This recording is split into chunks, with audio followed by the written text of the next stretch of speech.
తెలంగాణ కాంగ్రెస్ లో కీలక పరిణామం చోటు చేసుకుంది. ఎమ్మెల్సీ తీన్మార్ మల్లన్నను సస్పెండ్ చేసింది. తెలంగాణ కాంగ్రెస్ నూతన ఇన్ఛార్జిగా బాధ్యతలు తీసుకుని సర్వసభ్య సమావేశం నిర్వహించిన నెక్స్ట్ డేనే మీనాక్షి నటరాజన్ తన మార్కు చూపించారు. తన నిర్ణయాలు ఎలా ఉంటాయో ఎలా ఉండబోతున్నాయో ఒక్క నిర్ణయంతోనే చెప్పకనే చెప్పారు అనే అభిప్రాయాలు వినిపిస్తున్నాయి. తీన్మార్ మల్లన్నపై సస్పెన్షన్ వేటు వేయడం తెలంగాణ రాజకీయాల్లో హాట్ టాపిక్ అవుతోంది. గతంలో ఇండిపెండెంట్గా బరిలోకి దిగిన మల్లన్న ఓడిపోయారు.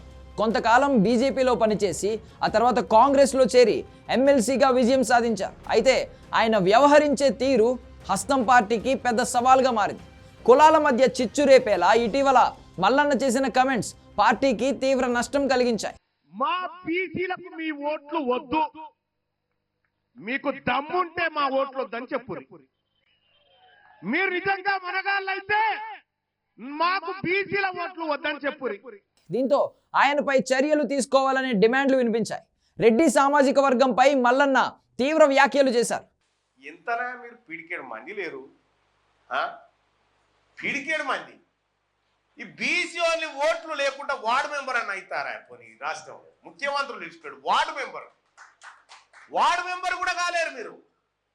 రేవంత్ రెడ్డి చివరి రెడ్డి ముఖ్యమంత్రి అని రెడ్ల పని అయిపోయిందంటూ బీసీ సభ సాక్షిగా ఘాటు వ్యాఖ్యలు చేశారు.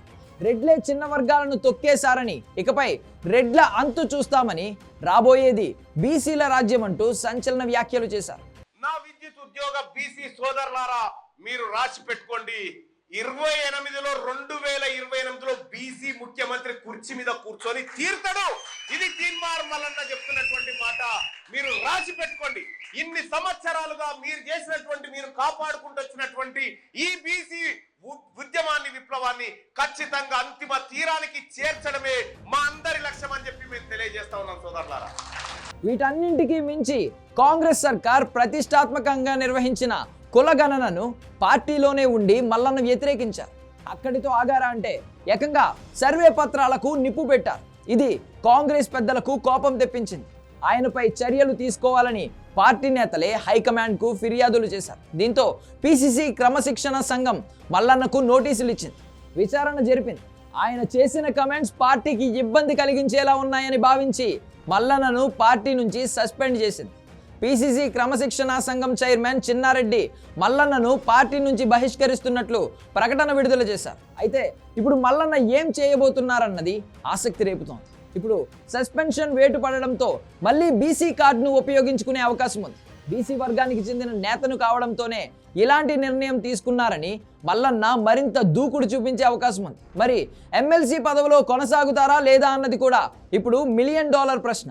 ఎమ్మెల్సీకి రాజీనామా చేస్తే కాంగ్రెస్ ఖాతాలో ఓ సభ్యుడు తగ్గిపోయే అవకాశం ఉంటుంది. నిజానికి పార్టీ నోటీసులు ఇచ్చిన తర్వాత కూడా మల్లన్న వ్యవహార శైలి మార్చుకోలేదు. మరింత రెచ్చగొట్టేలా కమెంట్స్ చేశారు. బీసీల కోసం మాట్లాడితే నోటీసులు ఇస్తారా అని ఎదురు ప్రశ్నించారు. అలాంటిది ఇప్పుడు ఏకంగా సస్పెండ్ చేశారు. దీంతో మల్లన్న ఎలాంటి రచ్చ చేయబోతున్నాడో అనే చర్చ రాజకీయ వర్గాల్లో వినిపిస్తోంది.